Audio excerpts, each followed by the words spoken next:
You like me, I heard you love cars. Did you buy quite a few cars too? Okay, so I went through my stupid phase because I went from not having money to all of a sudden having money, and it got, What does that mean? Yeah, like... Yeah, okay, so I went from driving a Volkswagen bus, an old school Volkswagen bus, to driving a Hummer. Oh. Yeah, see the judgment? Yeah, that was my first car. Oh, that was your first car? That was my first car. So imagine going from that into a Hummer. Yes. Yeah, there was no in between. It was like, you know. That's different. Yeah, it was from freaking meep to ha, just, yeah. And I bought two. You did? 2 Hummers? I know. I still had an apartment too. So that's how stupid and ghetto I was that I bought the cars without even investing in property or real estate.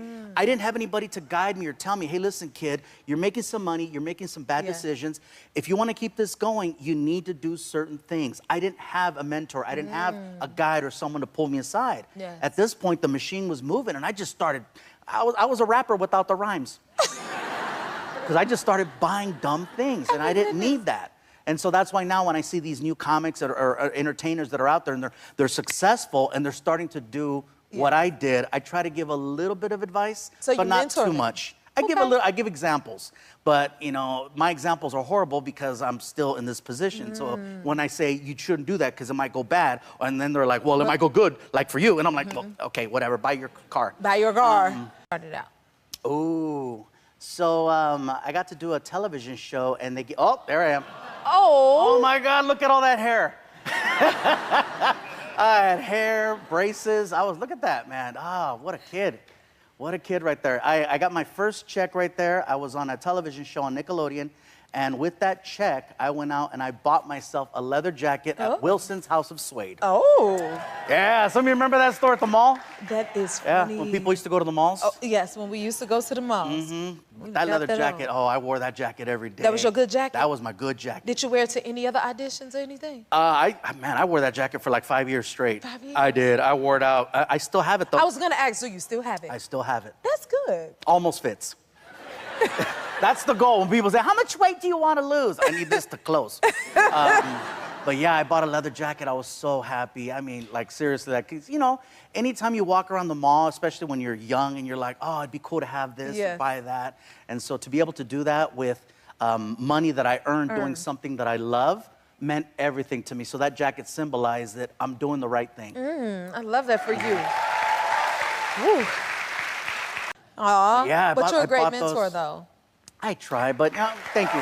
A great mentor. Why wouldn't they want to be like you? Of course.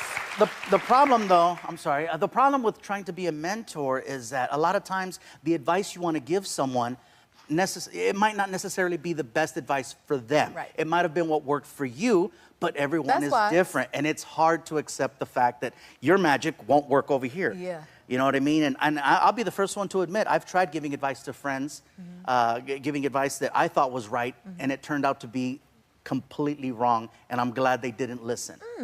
You're wise. Yeah. I have a friend of mine, I'll give him a shout out. His name is Alfred Robles. He's a hysterical comedian, and he started wearing a cowboy hat. And I told him, bro, the cowboy hat it's dumb. I don't like it. It's bad idea. You're not even from Texas. He goes, no, man, I got this vision, you know, and I'm like, whatever. And I says, all right, I'll tell you what, man, if you want to do that, good on you. I'm gonna support you, whatever you want to do. And he went out there, and now he's all viral on TikTok. And it worked for him. He's selling out shows left and right. And I said, you know what? Whoa. You know, I got my fluffy hook, and this happened to be his hook that worked so well for him, and I've never been happier to be wrong. I'm so happy that it worked out for him. Yes. And again, it's a lesson that just because something works for you, don't mean it's going to work for the next person. So mentoring is very difficult. Take it from Fluffy. Yes. Oh, my goodness. Now, tell me about this. Turned into a TED Talk. Another thing I want to talk about, you do some amazing impressions. Who is some of your favorite impressions? For me, like doing voices, the one that always messes people up is when I pull up to drive-thrus and I'm like, oh my God, can I please have a large order of fries, a shake? Yeah, I know, right? That's coming out of me. And I'd imagine when they see you, it's like, whoa. It freaks people out. Yeah, I've been doing that for a long time. What's crazy is that I can do all these different voices, but I can't sing, which is weird. You know, yeah, and it's like I've tried, and it just I can only fake it for a second, and then the truth comes out.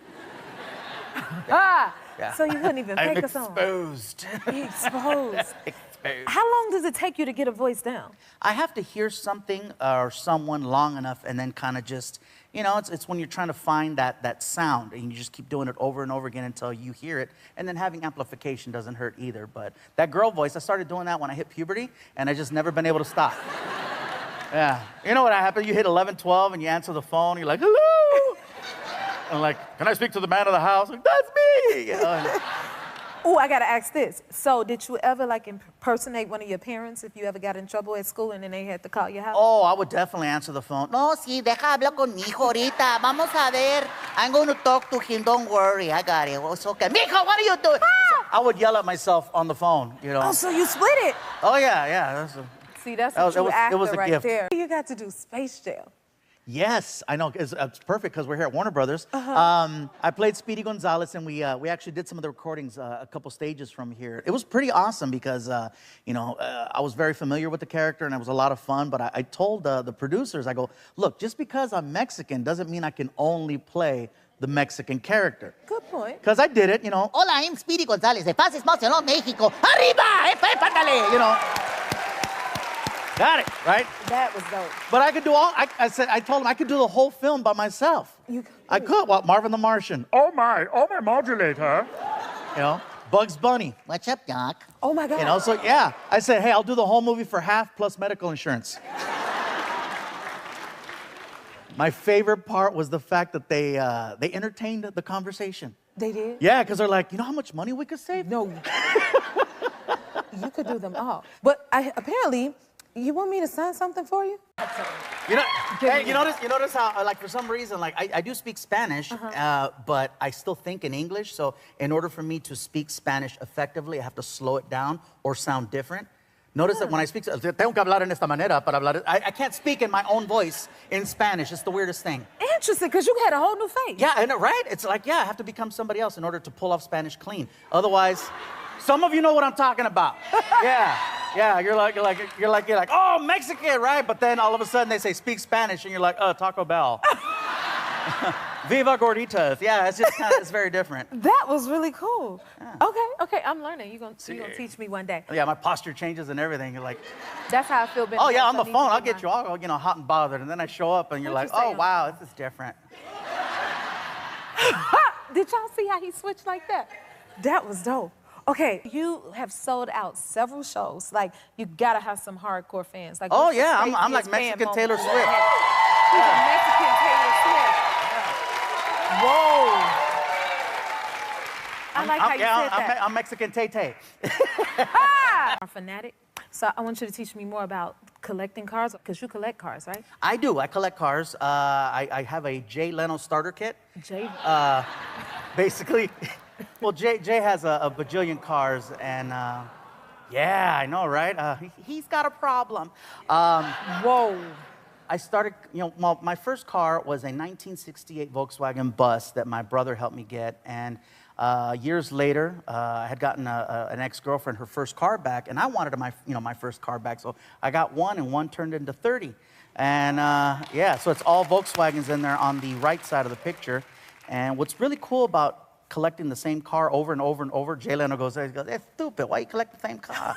You know, we're friends, I can do that impression. What's cool about having that same car over and over and over in just different variations is that Volkswagen noticed. And next thing I know, I got the president and CEO of Volkswagen showing up to my place to look at my cars. To look at your car? Yeah, which I thought was really, really cool. And so, yeah, I got a great relationship with VW. Really? Yes. You're schooling us today. We're learning a lot. This is awesome. Okay, tell me this. Do you remember when you first started driving? When you had to learn how to drive? Yes. So that bus, that picture you saw, my brother helped me get that bus. He taught me how to drive stick when I was about 12, 13 years old on the beach. On the beach? I know. There's a place here in California called Pismo Beach, and you can actually drive on the beach. And so he got me behind the wheel of the car, and I just started driving on the beach. It's like, worst thing you're gonna hit is like, I don't know, starfish. You know what I mean? There was nothing to hit. It was just wide open. And so, you know, I learned how to drive on the beach. So I'm very grateful that my brother taught me. Wow, okay. Maybe I'll teach my son that way.